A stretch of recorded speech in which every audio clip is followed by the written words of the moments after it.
See sündmus leiab aset möödunud laupäeval Tõstamaa vallas Pärnumaal. Politsei peatumismärguandele ei allunud Toyota Corolla juht.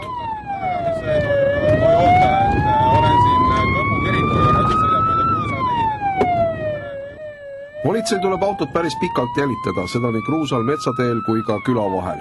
Vaid vedamine päästab noored juba eelnevalt raskest õnnetusest.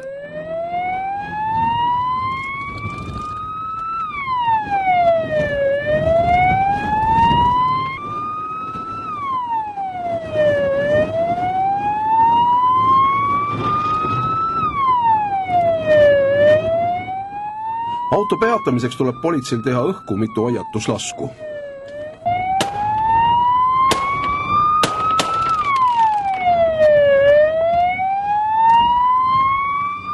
Viimane nädalavahetus oli meil politseinikel eriti kurb või töörohke selles mõttes, et nii rasket õigusrikkumist, nii nagu on sõiduki peatumismärguande eiramine on vähe õnneks, kuid möödunud nädalavahetusel oli neid kokku 3 ja kurb, et neid asju meil ikka juhtub. Kogu Lääne politseiprefektuuri peal oli möödunud aastal mitte peatumisi 93 juhul, selle aasta alguses saadik on neid olnud juba 32. Nädalavahetuse juhtumitest sai politsei teada tänu kaasliiklejatele. Teenistusrelva aeg-ajalt tuleb kasutada.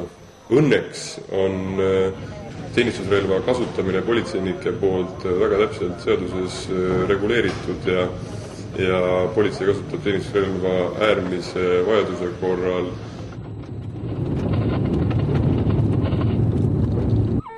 Lõpuks auto peatati. Selgus, et roolis oli vaid 15-aastane noormees, kellel puudus loomulikult juhtimisõigus ja autos viibisid peale tema veel 5 noort inimest.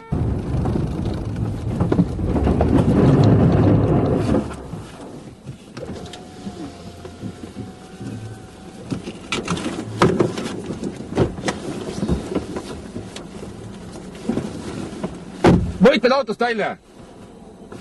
Võitmed autost välja! Kiiremini! Viska maha!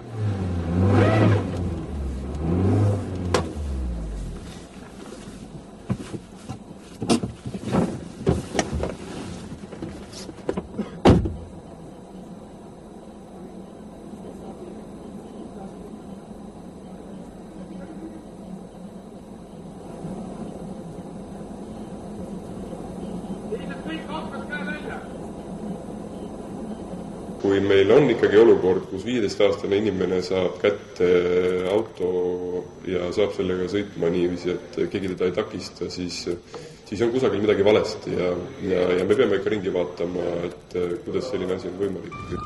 Kõiki 3 Lääne prefektuuris toimunud juhtumit nädalavahetusest iseloomustab autos olnud isikute suur arv.